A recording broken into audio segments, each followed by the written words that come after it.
बिस्मिल्लाहिर्रहमानिर्रहीम अल्लाहुम्मा सल्ली अला मुहम्मद व आले मोहम्मद। NA 18 हरीपुर में 23 नवंबर को जो है वो बाई इलेक्शन होने जा रहा है। वैसे तो तहरीके इंसाफ ने जितने ऐसे हलके हैं जो 9 मई के हवाले से नाअहल हुए हैं वहाँ बाइकाट किया हुआ है इलेक्शन का, लेकिन जिस तरह NA 1 to 9 है वहाँ पे हम जो है मियां अज़हर साहब की जो फौतगी की वजह से इलेक्शन जो है वो हो रहे हैं, तो वो लड़ रहे हैं बिल्कुल। और यहाँ पे भी चूँकि एक रिट पिटिशन दायर की हुई थी उमर अयूब खां के जो मुखालिफ उम्मीदवार थे, उन्होंने जिसकी वजह से वो सुप्रीम कोर्ट से मकसद फिर होते होते यहाँ पे ये सारा सिलसिला हुआ है। तो इसलिए यहाँ भी तहरीक इंसाफ जो है वो इलेक्शन लड़ रही है। इस इलेक्शन में के नताइज क्या होंगे और अवामी ट्रेंड जो है वो क्या है वहाँ पे, उस पर बात करने से पहले इस हल्के की जो माजी की जो तारीख है और इस हल्के की जो मकसद इलाके आते हैं, थोड़ा सा उसके ऊपर अगर बात हो जाए तो मेरे ख्याल में ज़्यादा समझ में आ जाएगा। तो सबसे पहले जनाब हरीपुर का जो हल्का है इसके अंदर जो है ना 3 तहसीलें जो है ना, एक तहसील हरीपुर, एक तहसील जो है वो खानपुर और एक तहसील गाजी के जो है ना वो इलाके जो है शामिल हैं।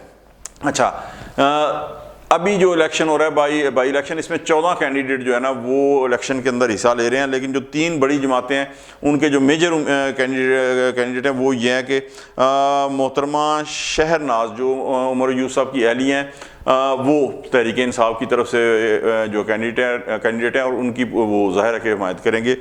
इसके अलावा बाबर नवाज़ खान जो हैं वो नवाज़ लीग की तरफ से बड़े तगड़े उम्मीदवार हैं ये भी, और मोहतरमा इरम फातिमा तुर्क जो है वो पाकिस्तान पीपल्स पार्टी की तरफ से जो है वो उम्मीदवार है। लेकिन इम्कान यही है कि इसके अंदर जो कांटेदार मुकाबला होगा वो जनाब बाबर नवाज़ खान नवाज़ लीग के उम्मीदवार और जो मोहतरमा शहरनाज जो उमर अयूब साहब के अहली हैं और तहरीक इंसाफ की तरफ से हिस्सा ले रही हैं, यहाँ इनके अंदर जो है वो कांटेदार जो है वो मुकाबला होगा। अब थोड़ी सी इसकी मैं माजी की आपको तारीख जो है वो बता दूं कि जनाबे वाला 1988 से लेके 1997 तक के जो इलेक्शन हुए हैं उस वक़्त ये हल्का कहलाता था NA 13 एबटाबाद, ठीक है जी। और 1988 में यहाँ से राजा सिकंदर ज़ुमान जो थे वो एक आज़ाद IGI की टिकट के ऊपर उन्होंने इलेक्शन जीता था। फिर 1990, 93 और 97 का जो इलेक्शन हुआ था उसके अंदर नवाज़ लीग की तरफ से उमर अयूब खां साहब के जो वालिद थे गोहर अयूब खां साहब, वो इलेक्शन जो थे वो जीते थे, ठीक है जी।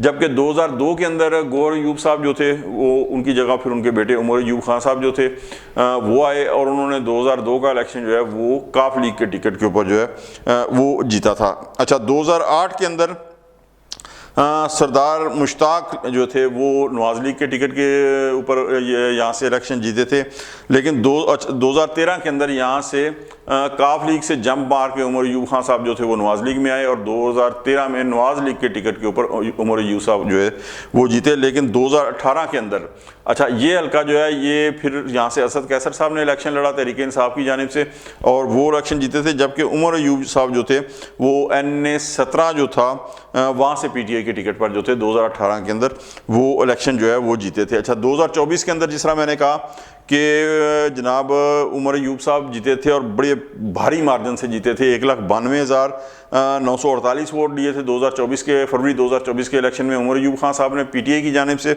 और नवाज़ लीग के जो कैंडिडेट थे उन्होंने लिए थे 1,12,399 वोट, 389 वोट, और ये समझ लें कि तकरीबन 80,559 वोटों की एक बड़ी जो लीड थी मार्जिन से वो जीते थे। लेकिन फिर उसके बाद जो है बाबर नवाज़ खान जो नवाज़ लीग के कैंडिडेट थे उन्होंने इलेक्शन ट्रिब्यूनल के अंदर अपील की, फिर उसके बाद पेशावर हाई कोर्ट, फिर इस्लामाबाद हाई कोर्ट, और देन आखिर के अंदर जो है वो सुप्रीम कोर्ट की तरफ से जो है वो फिर आए कि नहीं ये इनको यहाँ पे दोबारा जो है वो इलेक्शन कराया जाए। तो अब ये बाई इलेक्शन जो है यहाँ पे हो रहा है, ठीक है जी।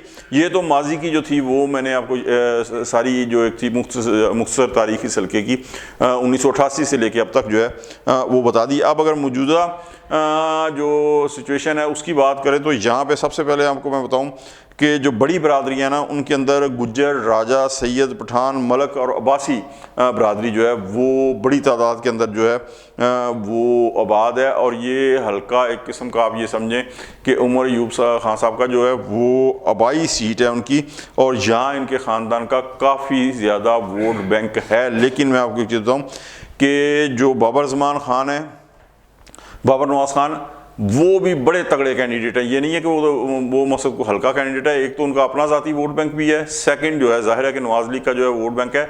तो यहाँ मुकाबला जो है वो कांटेदार होगा। और ये इस बात में भी कोई शक नहीं है कि उमर अयूब साहब जो अहलियाँ हैं शहरनाज साहबा, उन्हें वहाँ पे खैबर पख्तूनख्वा के अंदर पीटीआई की गवर्नमेंट है, डेफिनेट उसका एज हासिल होगा, एडवांटेज हासिल होगा उन्हें। वहाँ इंतज़ामिया सारी पीटीआई की है और पिछले समझें 2013 से यानी 12-12.5 साल हो गए हैं वो सारी इंतज़ामिया उनकी है, तो उनका यकीनन एज हासिल होगा।